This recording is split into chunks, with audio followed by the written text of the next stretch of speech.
Hi, the Happy Printmaker here. But today I was going to show you how I get motivated and loosen up to get into my serious work. I regard jelly plate as a lovely form of play for me, and what I'm using today is my homemade permanent jelly plate. You can see that it's quite well loved and used. It's a recipe that I got off the internet. What I use for my to roll my paint up on is a sheet of craft foam. This craft foam, which is very, very handy.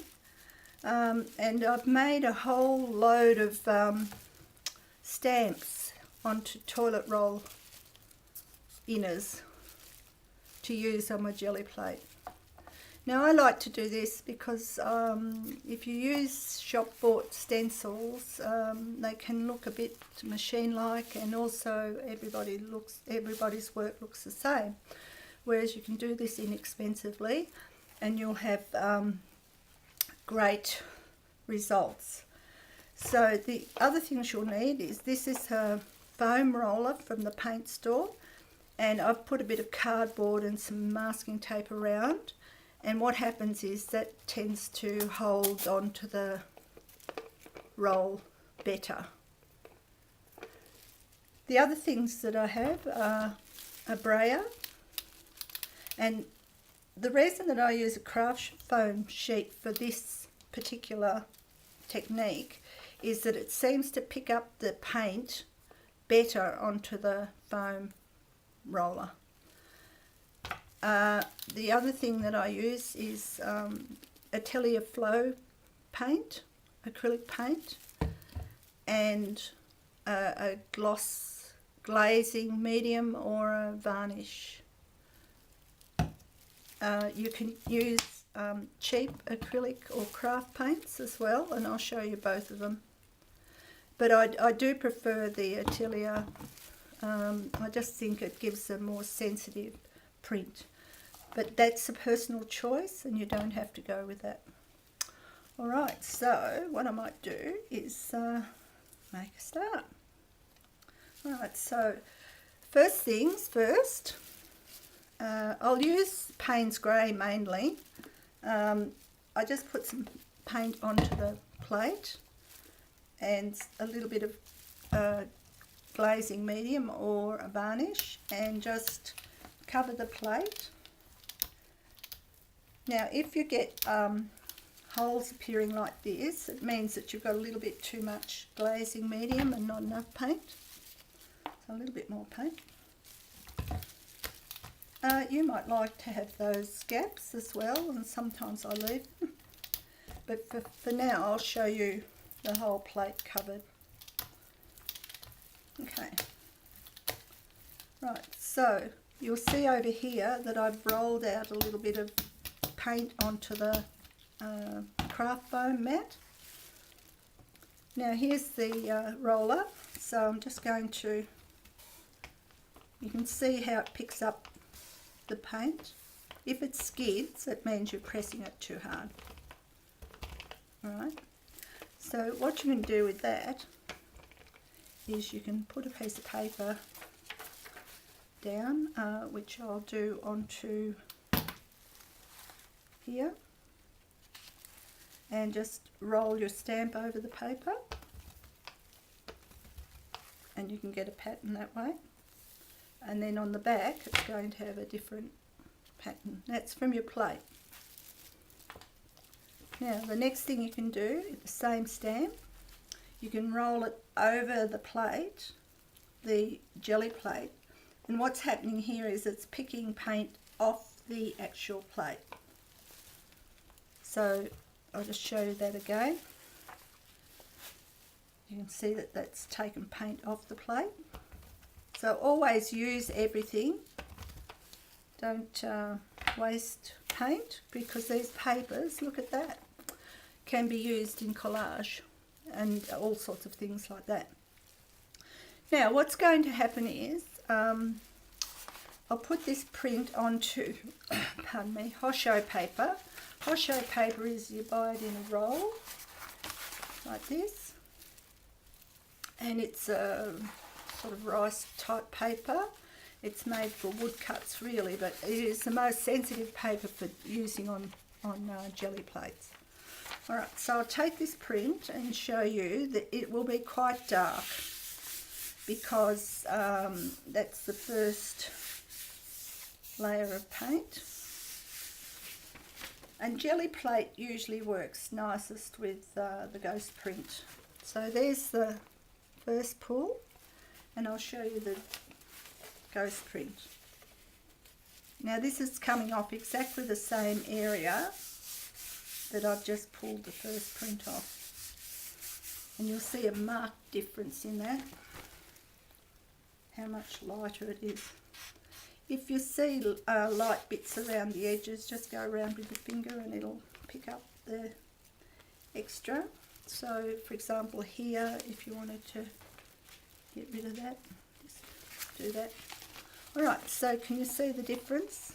One is very dark and the other very light. Now the nice stuff starts to happen. So we put the paint onto the mat rather than the plate. Roll it out with your brayer, and I'll use a different stamp so that you can see the difference. Alright, what about this one? This has got some broader areas on it, so just roll it through the paint and then onto the plate.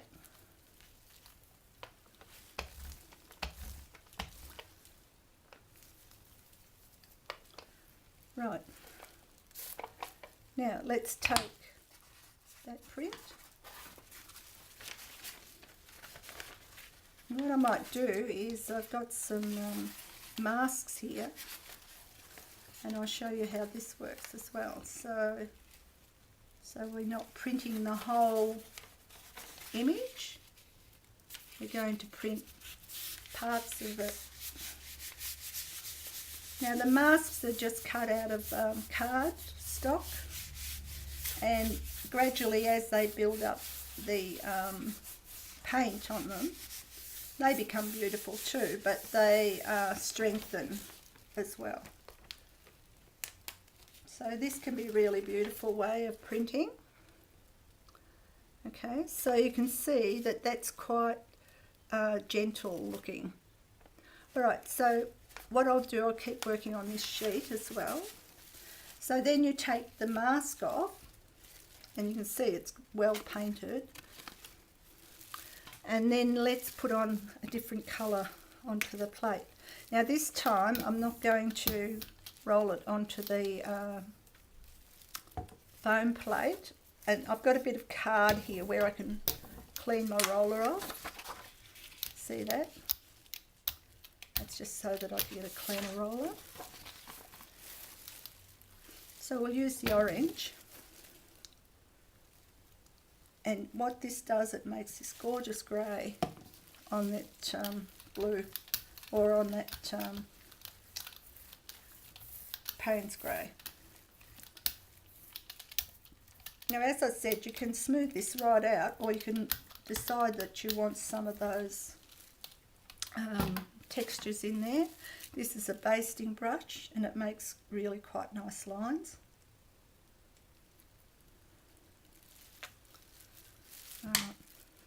Now you can choose to use the mask again, or a different kind of one, and I have so many different varieties of these things. I'm always using them. So maybe this one. Alright, and what I'm going to do is I'm going to overprint part of the first image onto, so you'll see what the orange does over the top of the grey. It's really quite beautiful.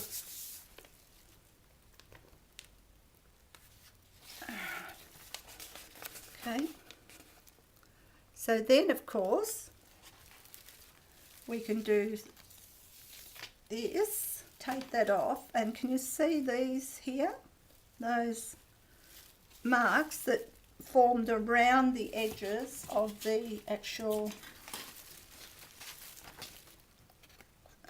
mask. So around here has formed an edge, a line, and of course, but me being me, I can't afford to just let that be, so I'll get a fresh piece of paper and we'll start again. So, fresh piece of paper. So this is an actual ghost print. Right, okay. Right, there we go. Oh, this one's beautiful. So look at that. Right, so what I would do then is I would get one of the stamps, something that you feel that sort of fits with that image, and you'll get used to, you know, what does fit and what doesn't fit. So a bit more of the charcoaly colour onto the foam plate. And charge up your roller. Now you could do this two ways. You can put, which I will do it both ways, right? I'll put some onto the plate. Do it that way. And then I'm going to roller it onto the paper as well. So just get that up there. And don't be too hard on yourself about this. Just enjoy the process. It's a very free-flowing method of working. So how beautiful is it? Right, and then the last thing I would do is I'd come along the bottom with the stamp and complete the piece. Okay. Right, so that's on Hosho paper. Now let's do something a little bit different and come back to this one that I had. Now see, there's still a little bit on here, so I'm thinking that I might like to put that down the centre here, just that bit. Just see if it works. You're never quite 100% sure. Yeah, it did. So can you see that there? That was the last little bit left on the plate.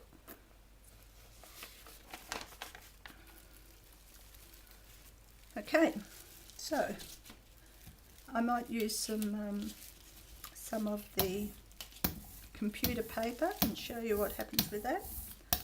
Right, so what if we use a different colour? Yeah, I'll use this orange again.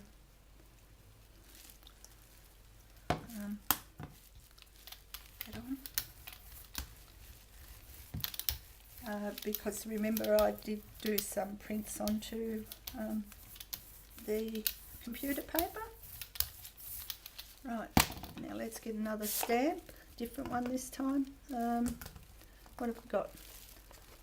Oh no, that's a bit regimented, I don't like that one so much. This one I might do. Right, so this is just circles.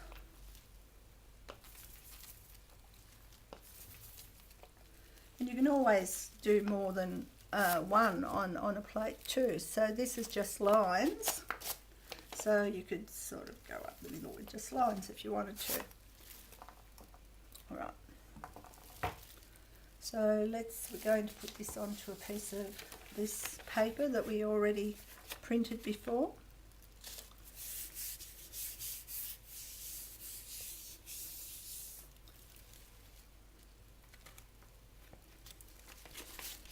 So you get a much more covered in layered look about it. And then let's put it onto a fresh piece of paper.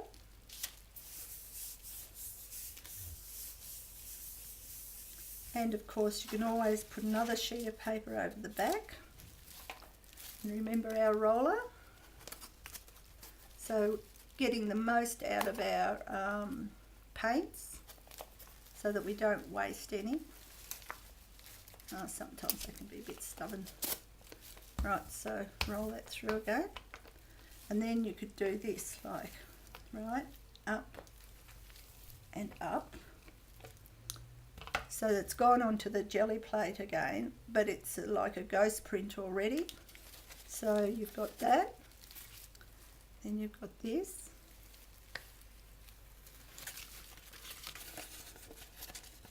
Right, and then you could do this if you wanted to. How will I do this? Maybe I'll do it this way, on the side.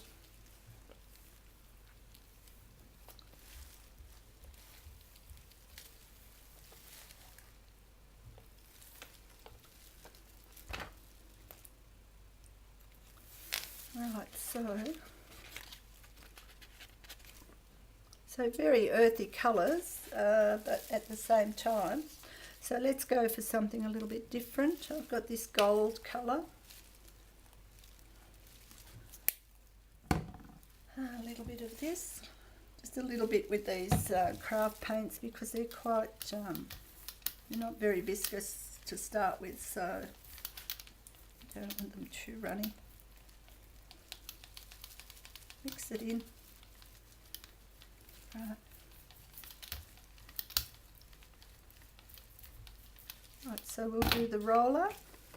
We'll put the dark over the yellow. Let's just see if we can get that working a bit better. So some more of that paint on there.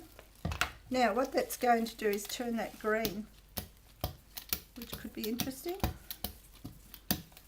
Because remember you've got blue and yellow basically, which will become green.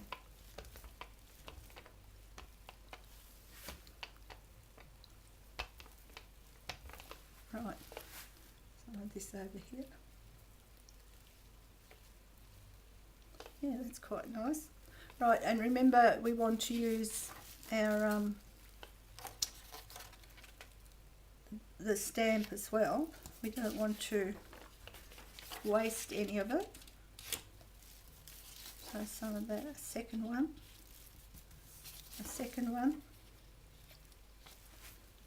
and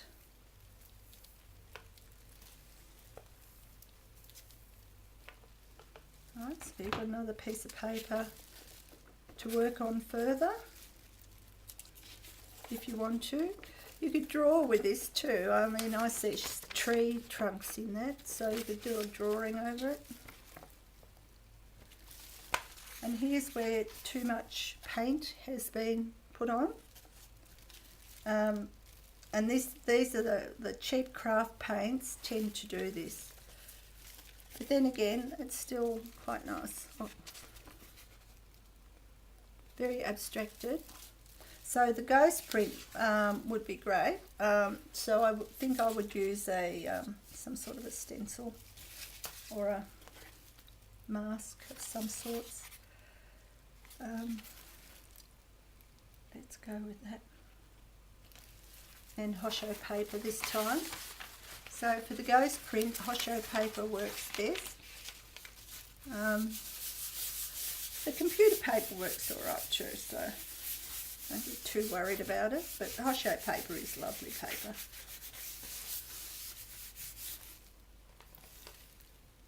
Right.